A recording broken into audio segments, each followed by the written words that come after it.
상벌점제라는 건요. 2009년에 학교 내 체벌을 전면 금지하면서 대체 수단으로 도입이 된 겁니다.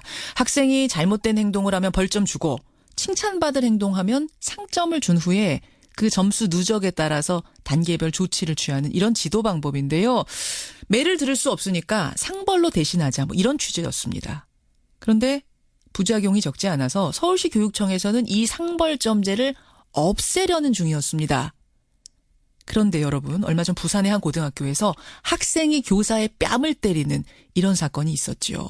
이 일을 계기로 상벌점제 폐지하면 안 된다라는 목소리도 크게 나오고 있는 겁니다. 양쪽이 팽팽합니다. 자, 듣고 판단하시죠. 오늘은요, 제가 여러분의 의견 번호나 이름 소개 안 하겠습니다. 그러니까 여러분이 자연스럽게 아주 적극적으로 교사나 학부모님들 의견들 보내주세요. 예. 이름 소개 없이 제가 의견만 소개하겠습니다. 지금부터 보내주십시오. 먼저 상벌점제 없어져야 된다고 주장하는 분이세요. 좋은 교사 운동의 김영식 정책위원장 연결이 돼 있습니다. 선생님 안녕하세요. 네, 안녕하세요. 상벌점제 지금 전국 중고등학교에서 다 하는 겁니까? 아니요, 그렇지 않습니다. 학교별로 선택해서 시행하고 있습니다. 선택해서 어느 정도나 시행하고 있어요? 초기에 2009년도 처음 이제 도입됐을 2010년, 2011년 가면서 예. 거의 한 7, 80% 학교에서 시행됐을 거라고 보고 있고요. 7, 80%에서. 네네. 그래요. 없어져야 한다고 주장하시는 핵심적인 이유는 뭡니까? 일단 상벌점제를 없앤다라고 하는 게 상벌을 없앤다라는 얘기가 아니고요. 예. 상벌을 점수로 해서 하는 걸 없애자라고 하는 겁니다. 뭐가 다른 거죠? 그러니까 어떤 학생이 잘못을 했을 때 그것을 지도하는 거는 당연한 건데, 예. 그거에 대해서, 너 별점 3점, 이런 식으로 이렇게 지도하고 하는 것이, 문제라고 보는 것이죠. 그러니까, 인격을 가진 학생인데, 예. 그 학생에 대해서, 그거를 점수화해서, 너 이 행동 잘했으니까 너는 몇 점, 이 행동 못했으니까 너는 벌점 몇 점, 이런 식으로 하는 것이 비교육적이라고 보기 때문입니다. 아까 지적을 하시는 건 좋고, 칭찬하시는 것도 좋지만, 그걸 점수화하지는 말자. 그렇죠. 왜냐하면, 그것이, 학생들의 어떤 도덕성 발달에 문제가 생기는데요. 착한 행동을 하고 나쁜 행동을 하지 말아야 되는 이유가 어떤 내면의 도덕적 기준 때문에 일어나야 되는데 이게 어떤 착한 일이 어떤 상점 받기 위해서 하는 거고 나쁜 일은 벌점 받기 싫어서 하지 않는 거고 이렇게 되면 소위 이게 겉과 속이 다른 사람을 기르는 게 아니냐 이런 우려가 있었던 것이죠. 그러면은 이제 나중에 사회에 나와서 점수와 그러니까 벌점 같은 게 없어지면 그때부터는 오히려 더 그동안 억눌렸던 게 표면화될 수도 있다 이런 걱정. 교육적이지 않다 한마디로. 그렇죠. 또 타인의 어떤 시선에 의해서만 이렇게 움직이는. 시선이 있을 때만 잘하게 되고 되고 그렇지 않는 혼자 있을 때는 또 다른 나쁜 행동을 또 하게 되는 이런 어떤 도덕성 발달에 문제가 생긴다고 보기 때문입니다. 실제로 어떤 폐해도 눈에 보이는 게 있었습니까? 실제 이제 시행되는 과정에서 있었던 일들인데요. 예를 들면 바닥에 침을 뱉는 학생이 있습니다. 그러면 지나가는 선생님이 그걸 보시고 너 침 뱉었지? 너 벌점 3점 이렇게 하고 지나가시는 거예요. 그리고 그렇죠. 빨리 닦아. 그러니까 학생이 뭐라고 말하자면 저 벌점 받았잖아요 하고 그냥 가버리는 거죠. 벌점 줘놓고 왜 닦으라 그래요? 벌점 받고 말을 내요. 그렇죠. 그러니까 자기 행동에 대한 책임을 점수 받는 걸로 그냥 끝내버린단 말이죠. 게다가 학교별로 어떤 상점의 항목은 굉장히 적고 벌점의 항목은 굉장히 세세하고 많은 경우가 허다합니다. 제가 어떤 고등학교 봤더니 상점 항목은 17개, 벌점 항목은 33개, 거의 2배 차이가 나요. 그리고 선생님들도 상점을 잘 주진 않습니다. 주로 벌점을 많이 주는 거죠. 상은 잘 안 주고. 이 상벌점제가 주로 학생들을 좀 통제하기 위한 그런 수단으로 이제 이용된다는 그런 반증이기도 하고요. 또 심지어 학생 자치회 임원들에게 학생들에게 상벌점제를 줄 수 있는 권한을 주었던 학교들도 있습니다. 학생한테 학생이 학생을 평가해라? 그렇죠. 옛날에 어떤 선도부 같은 이제 그런 모습인 거죠. 우리 어렸을 적에 반장이 나와서 떠든 아이 이름 적고 이렇듯이. 그렇죠. 그래서 학생들끼리 서로 그런 감시하는 관계가 되고, 그러면 이제 학급 공동체나 이런 친구 관계가 깨지게 되는, 또 서로 막 감시하는, 늘 이렇게 남의 시선을 신경 쓰며 살아야 되는 오호 감시 반증 그런 환경 속의 아이들을 교육하게 된단 말이죠. 알겠습니다. 선생님, 근데 지금 문자가 많이 들어와요. 교사분들의 문자, 제가 아까 익명으로 소개하겠다고 했더니 교사분들이 문자 많이 주시는데 한 분은 학교 와서 가르쳐 보세요. 하루 만에 포기하고 가실 겁니다. 도대체 그럼 지적은 어떤 식으로 합니까? 이런 문자 어떻습니까? 이거라도 있어야 한다는 문자 같아요. 네네. 그러니까 그 상벌점제 아까도 처음에 제가 말씀드렸지만 예. 그 상벌점제를 없앤다라고 하는 게 그 학교에서 어떤 아이들 생활을 지도할 수 있는 규정이나 수단을 없애자라는 건 아니고요. 당연히 해야 되는 일이라고 보는 겁니다. 해야 되는데 이제 이분의 지적은 이분의 말씀은 뭐냐면 그냥 말로만 지적하면 애들이 듣질 않는다는 거예요. 그렇기 때문에 저희가 이제 대안으로 말씀드리는 게 몇 가지 있는데 첫 번째는 가장 그 중요한 게 학교가 일방적으로 만든 규칙에 대해서 상벌점 점수를 매긴 거잖아요. 예. 그러니까 이보다 더 중요한 게 뭐냐면 아이들 스스로 자기가 살아가던 생활 규정을 민주적으로 함께 만들도록 하고 그걸 통해서 스스로 자기들의 생활들을 통제할 수 있는 그런 그런 학교 환경을 만들어 주는 것이죠. 그러니까 그렇게 하면 어떤 행동에 대해서 뭐 잘못했을 경우에 어떤 벌을 받겠다라고 하는 어떤 약속들이 일단 만들어진다면 예를 들어서 바닥에 침을 뱉었다 그러면 그 자리에서 닦고 뭐 반성문 하나 쓴다. 뭐 이렇게 만들어 놓으면 그렇게 시키면 될 수 있는 거잖아요. 반성문 쓰는 것과 점수 주는 건 다르다고 보시는 거예요. 다른 거죠. 그러니까 왜냐하면 그 행동에 대해 자기 생각을 이렇게 스스로 생각하도록 만드는 거잖아요. 기회라도 주는 건데 반성문 쓰는 그렇죠. 건. 그리고 실제로 어떤 학생이 잘못했으면 불러가지고 그 침을 뱉는 예를 들면 제가 이제 침을 뱉는 일을 예로 드는데 침을 뱉었던 그 행위가 어떤 타인에게 또는 우리 학교에게 어떤 영향을 끼쳤는지를 가르쳐야 되는 거죠. 그래서 그걸 생각해보게 하고 그래서 그것을 다시 개선하게 하고 재발하지 않도록 어떻게 할 건지에 대해서 가르칠 수 있는 어떤 그런 것을 하자는 얘기지. 알겠습니다. 그 수단으로서 점수를 활용하자는 그걸 갖다 우리가 하지 말자 이렇게 말씀드리는 겁니다. 또 한 분은요. 체벌도 안 되고 퇴학 제도마저 없어져서 지금 학교가 무법천지다. 학교 지도가 상당히 어려워졌다는 현실을 분명히 좀 인식해야 된다라는 이분도 교사 같아요. 이런 지적도 있거든요. 너무 이상적인 지금 생각을 하고 계시는 건 아닌가? 어떻습니까? 저는 그렇게 생각하지 않고요. 실제 이제 그 학교에서 아이들 가르쳤을 때 그렇게 불러서 이야기했을 때 오히려 학생들이 말을 좀 잘 듣는 경우들이 있고 사실 그러니까 최근 생활지도가 어려워진 이유가 저는 그런 상벌점제가 없어서가 아니고요.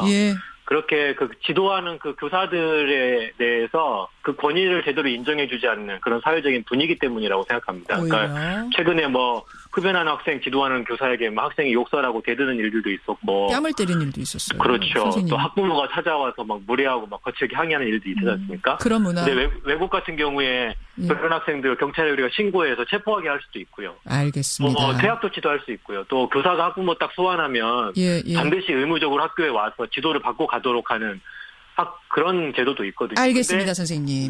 그런 문화가 먼저 선행되는 게 중요하다는 말씀. 여기까지 먼저 듣죠. 고맙습니다. 네, 감사합니다. 좋은 교사 운동의 김영식 정책위원장 상벌점제 이거 폐지해야 된다는 입장 들었습니다. 이어서 상벌점제 유지해야 된다 이거라도 라는 쪽 한국교원단체 총연합회 김재철 대변인 연결을 해보죠. 김재철 선생님 안녕하세요. 네, 안녕하십니까. 앞서서 들으셨지만 이 상벌점제 유지하는 게 상당히 비교육적이다. 실효성도 떨어지고 오히려 사회에 나와서 역효과를 낼 수도 있다. 따라서 없애야 한다는 말씀입니다. 어떻게 생각하세요? 뭐 방금 이제 앞서도 이렇게 몇 가지 사례가 나오지 않았습니까? 쉽게 보면 이제 그 학교에서 실질적으로 현실적으로 지도를 할 만한 수단이나 이런 방법이 점점 없어지기 때문에 그런 차원에서 보면 어느 정도 자기가 잘한 행동에 대해서는 칭찬을 해주고 또 못한 부분에 대해서는 어느 정도 제재를 해주는 그와 같은 절차를 통해서 사전에 사회에 나가서 적응할 수 있고 또 헌법을 준수할 수 있는 것과 같은 교육적인 효과를 거두기 위해서는 기본적으로 현실적으로 봤을 때는 좀 상벌점제가 필요하다 이렇게 보는 거죠. 필요하다라고 보시는. 근데 이제 앞에서 앞 선생님이 지적하신 건 뭐냐면 지적하지 말라는 건 아니다. 잘못한 건 거기서 따끔하게 지적해야 되고 잘한 거는 뭐 아주 칭찬해줘야 되지만 그걸 점수화하는 순간 예를 들어 침 뱉은 아이 아까 드셨잖아요. 아니 내가 벌점 받았는데 침을 왜 닦아야 돼요? 아이들이 이런답니다. 이거 어떻게 생각하세요? 그런데 이제 그게 문제가 뭐냐면요. 예를 들면 침을 뱉었으니까 네가 청소를 해라 했을 때 그 아이가 그 말을 들으면 좋은데 대부분 아이들은 보면 그렇게 해갖고는 말을 잘 안 듣기 때문에 그와 같은 상벌점제로 이어지는 거고요. 좀 전에 말씀을 지금 학교 상황이 뭐냐면 선생님이 분명히 왜 그러면 지금 학교에서는 선생님도 처음부터 상벌점제를 주는 걸 좋아하진 않아요. 선생님들도 주는 건 아니에요. 그럼요. 가능하면 아이하고 자기가 가르치는 아이하고 항상 수업을 하고 부대끼고 또 앞으로 나가서 큰 어른이 될 수 있는 쪽으로 인재를 키우는 그런 그와 같은 일을 하는데 예. 누가 처음부터 상벌점제를 주기를 좋아하겠습니까? 다만 이제 지금처럼 아까도 숫자 나왔지만 말로 했을 때 언어적으로 했을 때 그와 같은 지도 내지는 또 개선의 한계가 있다 보니까 할 수 없이 상벌점제가 나왔고요. 물론 지금은 안 왔지만은 과거에는 또 체벌도 과거에는 체벌도 하지 않았습니까? 물론 지금 안 하지만 그러니까 뭐냐면 체벌이나 상벌점제와 같은 이와 같은 제도적인 시스템이 들어왔을 때는 나름대로 언어적인 한계 내지는 자율적인 개선의 한계가 있기 때문에 그와 같은 시스템이 들어왔다 이렇게 좀 볼 수 있는 거죠. 거꾸로. 네. 예, 반성문 쓰기 같은 뭐 이런 식의 대안은 어떻게 생각해요? 상벌점제 없애는 대신 반성문을 쓰게 하면 좀 아이들이 한 번이라도 생각할 수 있는 기회라도 주지 않느냐. 저는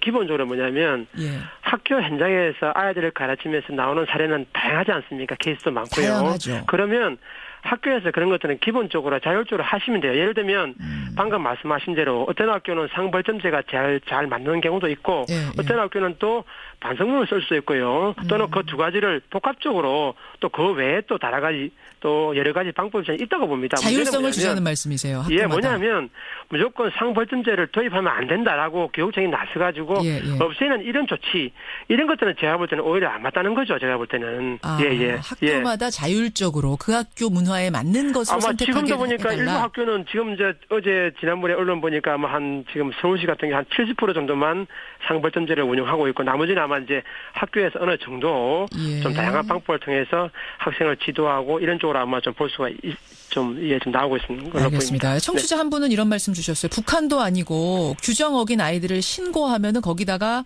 뭐 벌점을 준다. 이런 거는 인성 망가뜨리는 길이다. 좀 길게 보자라는 주장 어떻게 생각하세요? 예, 그렇게도 이제 볼 수는 있는데요. 문제는 뭐냐면 이제 지금 가장 안타까운 게 뭐냐면 두 가지 측면입니다. 뭐냐면 학교라고 하는 공간에서는 기본적으로 아이들이 지금 많이 배우고 여러 가지 사회생활의 질서나 규칙을 배우지 않습니까? 그리고 또 내가 조금 부족하더라도 다른 사람을 배려해주고 양보해주고 인내하는 이런 것들을 배우는 과정이란 말이에요. 그런 과정에서 어느 정도 자기가 한 행동에 대해서 어느 정도 적절하게 제재를 통해서 너 행동이 잘못됐다라고 하는 걸 배울 필요가 있고요. 또 한 가지는 뭐냐면 지금 아마 사회 내지는 국민 전반적으로 봤을 때 아이들을 지도하고 아이들을 지도하고 하는 사회적인 분위기가 지금 많이 약화가 되어 있습니다. 옛날에는 어른들이 그래도 내 주위에서 아이가 잘못하면 너 이거 이렇게 하면 안 돼. 다 이러고 했지 않습니까? 우리 아이가 아니더라도. 그럼요. 근데 지금은 국민들이나 사회 전반적으로 감히 아이들을 지금 이야기를 못해요. 큰일 나거든요. 지금 제일 웃은 말이 뭐냐면 길을 가다가 만났을 때 제일 무서운 사람이 중학교 2학년이라고 그래요, 보통. 그리고 또 한 가지는 과거에는 선생의 그림자를 밟아서는 안 돼. 지금은 선생이 학생들의 그림자를 밟아서는 안 된다고 하는 이야기들이 지금 상당히 지금 회자가 되고 있는. 잠깐만요. 저 교총 대변인님. 그 교권 침해 얘기 나온 김에 진짜로 그 정도로 심각해요? 이거 아주 극단적인 사례들만 우리가 봐서 그런 거 아니에요? 아까 맨 처음에 초입 부분에 말씀하시지 않았습니까? 얼마 전에 부산에서 뺨 때린 사건. 학생 지도 과정에서 불만 있다고 선생님을 가서 뺨을 때리고 그것도 복도에서 다 보는 앞에서 지각한 아이 혼냈더니 학생이 선생님 뺨 때린. 지금 뭐냐면 중요한 게 이거죠. 학생들을 가르치는데요. 우리가 흔히 생각할 때는 과거에 비하면 교육 환경이나 여건도 상당히 좋아지고 의식도 많이 지금 올라가지 않았습니까? 그러면 오히려 더 과거보다 학교 폭력이라든지 교권 사건 이런 게 더 안 나야죠. 지금은 오히려 더 교권 침해라든지 학교 폭력 이런 게 더 많이 나요. 실제로 교권 침해 사례가 많다는 말씀이세요, 현실에서도. 그 얘기는 뭐냐면 알겠습니다. 또 오히려 또 어떻게 보면 지금은 이제 이렇게 상벌점제 같은 이야기가 되고 있지만 어떻게 보면 과거에는 그와 같은 규정이나 이런 게 별로 없었잖아요. 없었죠. 주로 이제 이야기를 통해서 다 이러고 학교 내에서 이야기를 하면 말을 듣고 했는데 지금은 환경도 좋아지고 의식도 많이 올라갔지만 오히려 더 학교 폭력이나 안 좋은 면들이 많이 나오기 때문에 지금으로서는 언어만 가지고는 제재를 하는데 한계가 있다 이렇게 보기 때문에 제가 볼 때는 어느 정도 그걸 좀 기록하고 좀 해주는 알겠습니다. 대변인님 30초 남았는데 하나만 질문 드릴게요. 그런데 이 선생님들이 주관적으로 상점과 벌점을 주다 보니까 뭐 일부겠지만 어떤 선생님들에 의해서 아이들이 오히려 상벌점 폭력을 당할 수도 있다. 너무 주관적이다. 어떻게 생각하세요? 그거는요, 아마 이제 조금 전에 말씀드렸지만 학교별로 케이스도 많고 상황이 다양하기 때문에 일률적으로 말씀드리기 어렵고요. 그렇지만 그래도 그 선생님께서 그렇게 할 때는 아마 기본적으로 말이라든지 다른 걸 해보다가 안 되기 때문에 예. 그와 같은 경우로 아마 좀 상벌점제를 주는 게 아닌가 이렇게 판단이 들고요. 기본적으로 선생님들을 좀 믿고 그리고 기본적으로 학교 생활에서 올바른 교육 활동이라든지 아니면 학교 생활 지도를 선생님들께서 제대로 좀 할 수 있도록 알겠습니다. 신뢰를 가지고 좀 지원해 주면 이와 같은 논의는 좀 많이 좀 줄어들 걸로 그렇게 보여집니다. 여러분 어떻게 생각하십니까? 지금 의견들이 활발하게 들어오네요. 교사이신 분들 제가 실명 얘기 안 합니다. 교사라고 표현하고 문자 보내주시고요. 학부모님들 학부모라고 표현하고 보내주십시오. 자, 고맙습니다. 네, 감사합니다. 예, 상벌점제 이거 폐지해야 되나 유지해야 되나 양쪽의 입장 들어봤습니다.